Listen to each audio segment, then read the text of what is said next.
Bismillahirrahmanirrahim. Alhamdulillahi rabbil alamin. Wa bihi nasta'inuhu ala umurid dunya waddin. Wassalatu wassalamu ala asyrafil anbiya wal mursalin. Sayyidina Muhammadin sallallahu alaihi wasallam wa ala alihi wa sahabatihi ajma'in. Allahumma anfa'na bima 'allamtana wa 'allimna ma yanfa'una wa zidna 'ilma. Allahumma inna na'udzubika min qalbin la yakhsha wa min nafsin la tashwa wa min 'ilmin la yanfa' wa min da'watin la yustajabu laha. Para jemaah, para hadirin, para mustami'in, semoga Allah senantiasa memberikan hidayahnya kepada kita. Pembahasan pagi ini masih kita membahas tentang nusyuzul mar'ati ala zawjiha, membangkangnya seorang istri kepada suaminya. Ini termasuk hal yang penting kita pahami, terutama ibu-ibu. Walaupun sebenarnya juga ada bagian bapak-bapak untuk juga tidak mengkhianati, tidak durhaka terhadap Allah dalam hal wanita. Tapi yang akan kita bahas tentang istri yang dilarang nusyuz, dan ini erat kaitannya dengan pembinaan seorang suami. Makanya suami itu harus juga bijaksana, pandai dalam membina. Jangan hanya ahli dalam membini, Pak. Kalau urusan membini saya kira tidak usah diajari, sudah tahu. Yang berat itu yang membina. Maka qala Ibnu Abbas berkata, sahabat Rasul Abdullah bin Abbas,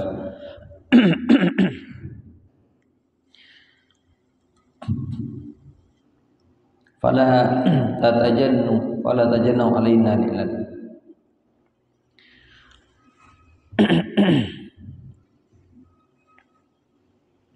wa fi sahihaini anna Rasulullah sallallahu alaihi wasallam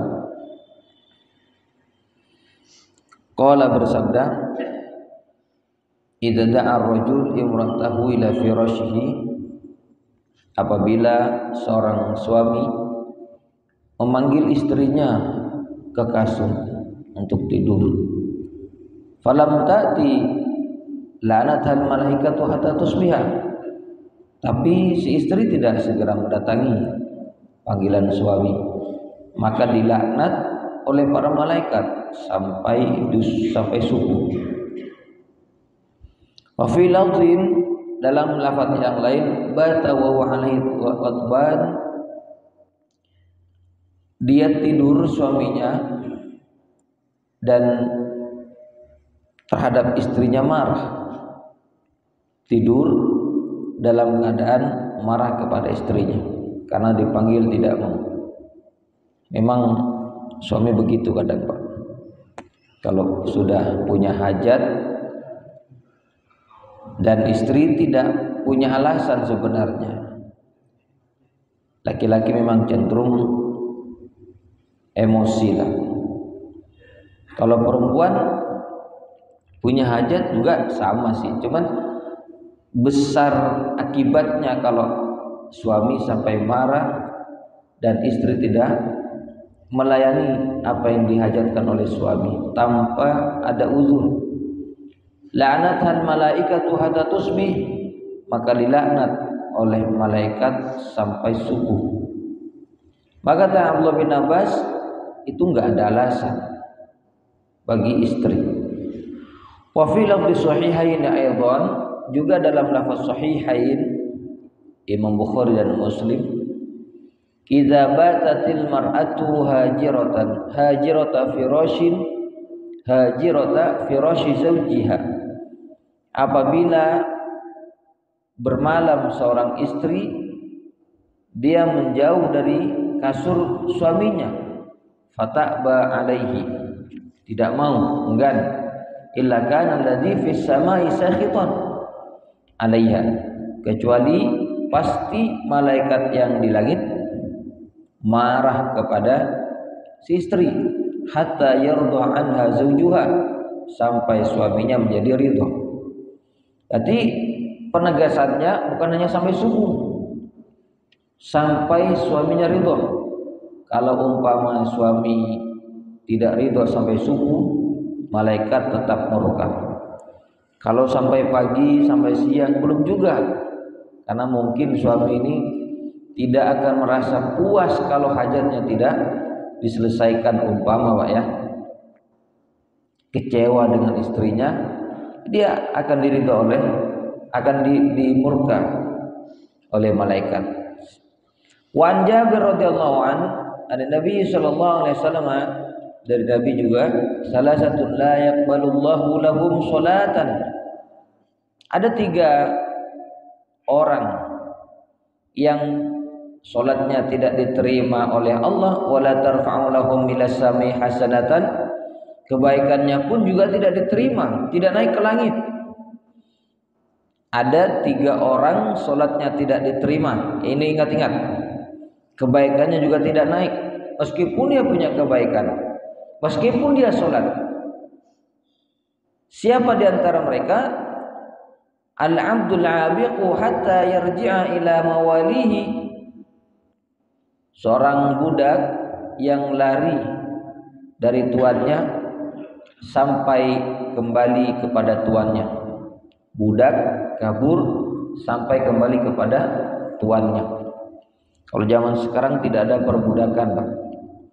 Kalau zaman dahulu ada, meskipun hukumnya tidak hilang, hukumnya tetap ada, cuman prakteknya untuk saat ini tidak ada perbudakan.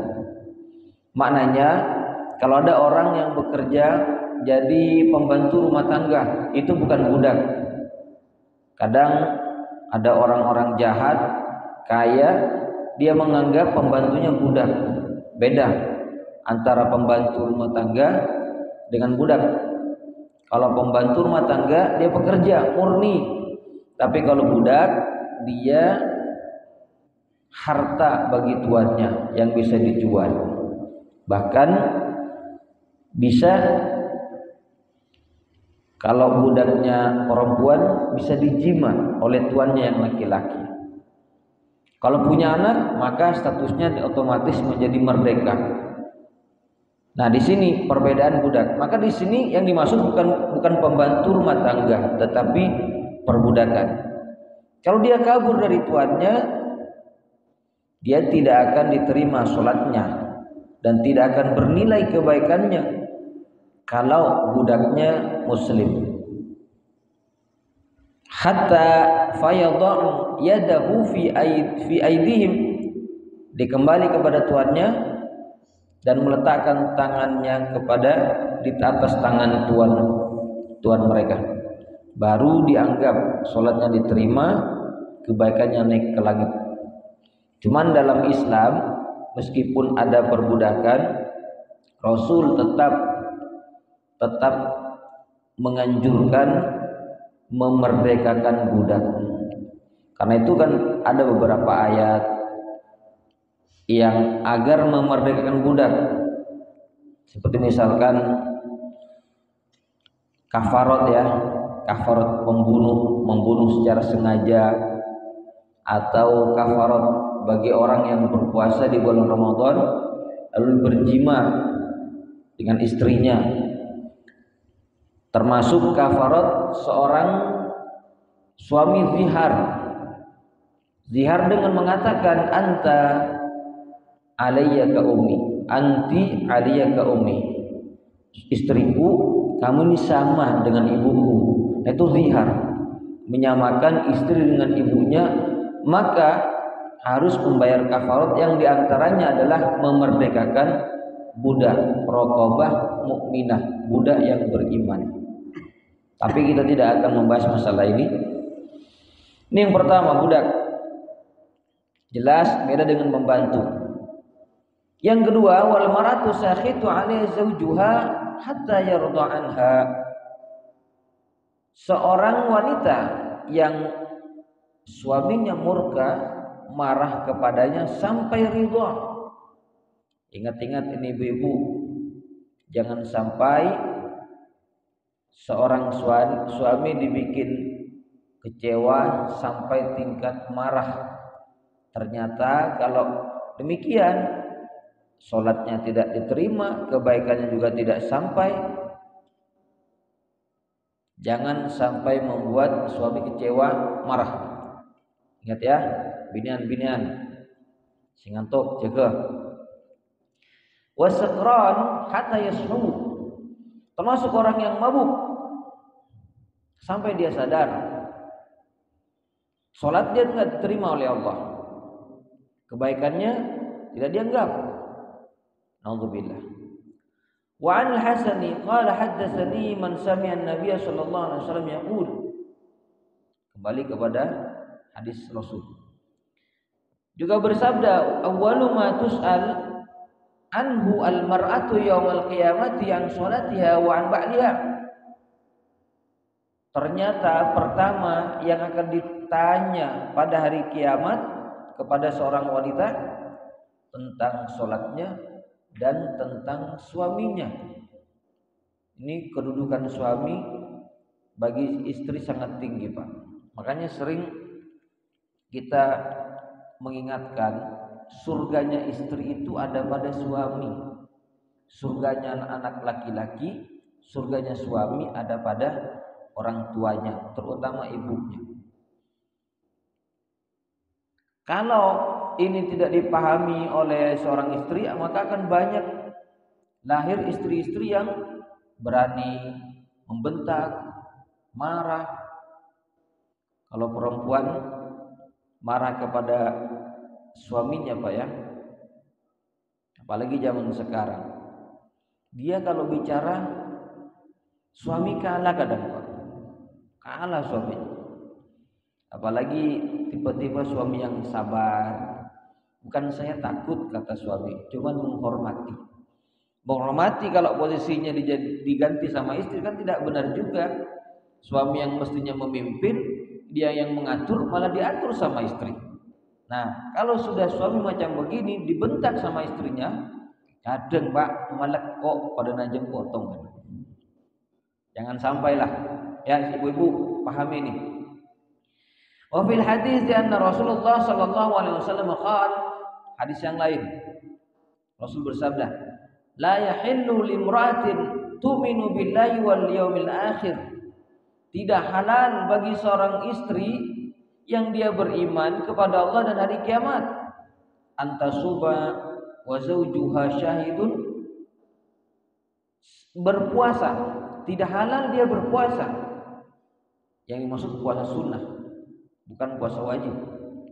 Sedangkan istrinya ada di rumahnya, illa biiznihi, kecuali dengan izin suami. Wala ta'zan fi baitihi illa biiznihi, dan tidak diizinkan di rumahnya kecuali dengan izinnya. Maksudnya tidak diizinkan bagi seorang istri kecuali dengan izin suami memasukkan orang lain tanpa izin suami, entah temannya, teman perempuannya, ya. Kalau suami memberi izin, boleh masuk bawa teman perempuan, teman kamu, boleh. Kalau tidak diizinkan jangan. Nah, ini penting, Pak. Yang pertama tentang berpuasa sunnah, maka seorang istri harus minta izin dulu, karena akan ada orang-orang yang lebih mementingkan ibadah kepada Allah. Dia berzikir, betul, bagus, dari pagi sampai siang tidak bangkit dari tempat duduknya, di atas sajadahnya, tapi dia mengabaikan kewajiban-kewajiban terhadap suaminya, tidak masak, tidak bersih-bersih. Nah, ternyata ini termasuk juga hal yang tidak dibenarkan, karena Apabila suami ridho, maka malaikat ridho, artinya Allah pun juga akan ridho. Kalau suami marah, sholatnya tidak diterima, kebaikannya tidak akan naik ke langit. Ini namanya suami adalah surga. Kan begitu kata Nabi ketika seorang wanita ditanya, kamu sudah nikah belum?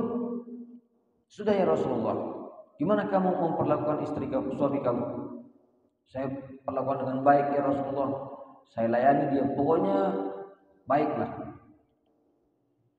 Lalu kata Rasul, inna ma huwa jannatuki wa naruki. Ingat, suami kamu itu adalah surgamu atau nerakamu. Maksudnya, bagaimana istri menyikapi suami dengan cara yang baik, dengan akhlak, tutur kata yang indah, tidak bentak-bentak, atau dia sebaliknya. Nah, pada kehidupan di akhirat dia akan mendapatkan surga atau masuk neraka, tergantung bagaimana di dunia menyikapi suaminya. Apalagi kalau sampai ada istri yang sudah jenuh, kecewa dengan suaminya, bukan kecewa ya, jenuh, bosan dengan suaminya tanpa alasan, tiba-tiba minta cerai, itu tidak dibenarkan. Tapi kalau ada alasan yang benar, misalkan si suami tidak memberi nafkah, ya, lalu istri menuntut, atau suaminya sudah tidak kuat, impoten misalkan, sedangkan istri punya hajat yang tinggi, maka di situ sudah menjadi alasan bagi istri untuk menggugat cerai. Sedangkan kalau tidak ada alasan apapun, lalu minta cerai kepada suaminya, itu termasuk wanita yang tidak baik. Kan gitu kata Rasul, perempuan mana saja yang minta cerai kepada suaminya tanpa alasan yang benar, maka surga haram kepadanya. Surga diharamkan kepada istri yang semacam ini. Jangan sampai ada, tapi saya yakin jemaah tidak ada, Pak ya. Tidak ada di sini jemaah di sini yang begitu. Kalau puasa wajib, puasa Ramadan, punya hutang puasa nggak perlu izin, langsung berpuasa. Datang suami, ya, ngajak tidur, bilang Mas sedang membayar hutang puasa Ramadan. Berapa hari dek? Sepekan, nggak apa-apa tanpa izin. Tapi kalau sedang puasa sunnah, sekarang Kamis, lalu diajak oleh suami dengan alasan, Mas sedang puasa Kamis, eman Mas, nanti saja. Lalu dia menolak ajakan suami, maka istri semacam ini termasuk tidak halal, tidak boleh. Kata Rasul Shallallahu Alaihi Wasallam, akhrajahul Bukhari, ditakhrij oleh Imam Bukhari, wa mana syahid ay hadir ghairu ghaib. Maksudnya di rumahnya ada bersama suami. Wadzalika fi shaumi tatawwu fala tasuma. Dan itu puasa sunnah tatawwu fala tasum, maka tidak boleh berpuasa si istri hatta tasta'zinahu li ajli wujubi haqqihi wa ta'atihi. Sampai minta izin kepada suaminya karena ada kewajiban menunaikan hak suami dan taat kepada suami daripada sekedar melaksanakan puasa sunnah. Wa qala sallallahu alaihi wasallam, bersabda juga Rasul sallallahu alaihi wasallam, "Lau kuntu amiran ahadan an yasjuda li ahadin." Seandainya aku boleh memerintah seorang, kata Rasul, untuk sujud kepada orang lain, la amartul mar'ata an tasjuda li zawjiha. Pasti yang aku perintah adalah perempuan sujud kepada suaminya. Kalau memang boleh sujud manusia kepada manusia, maka yang aku perintah adalah perempuan, istri sujud kepada suaminya. Tapi karena tidak boleh sujud kepada manusia, maka kepada suami jangan sujud tetapi taat. Ini bahasa penekanan. Karena dalam Islam tidak boleh sujud kepada siapapun. Makanya hukum sujud itu, apa hukum sujud kepada makhluk? Ada dua. Yang pertama, kalau sujudnya sebatas sujud penghormatan, maka itu haram sujud. Ada raja, ada penguasa, ada orang kaya, menghormati dia dengan cara bersujud. Nah, termasuk bersujud menundukkan badan seperti orang ruku. Nah, dalam fikih ruku itu dikasih nama sujud, seperti mana sujud yang menyentuh jidat kita ke tanah pun juga dikasih nama sujud. Baik dengan cara ruku maupun dengan cara sujud, sama-sama bermakna sujud, lalu diberikan kepada makhluk, itu haram kalau dengan niatan penghormatan. Tapi bertanya mungkin orang, terus bagaimana dengan malaikat diperintah sujud kepada Nabi Adam? Di situ juga bermakna sujudnya menundukkan badan kepada Nabi Adam. Waktu itu tidak ada pelarangan, tidak ada larangan sujud kepada Nabi Adam. Itu diperintah sebagai bentuk sujud penghormatan.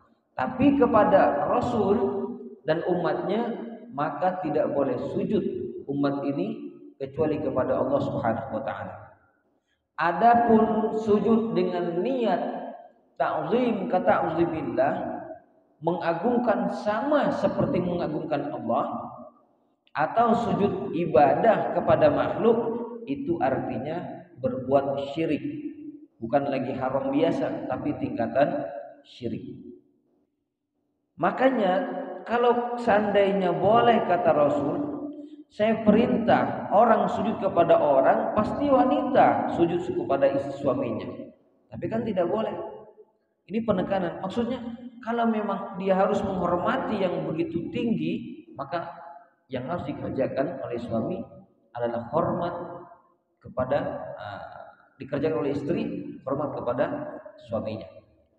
Ini penting, Pak. Makanya orang-orang dahulu di zaman sahabat, para istri itu kalau memanggil suaminya dengan panggilan sayyidi, ya sayyidi, wahai tuan, makanya sudah siap. Panggilannya indah. Bode semakin ngolok tuan kalaki. Tuan, si bode era ngolok-ngolok. Yang mana mohon parlok. Ya. Makanya kalau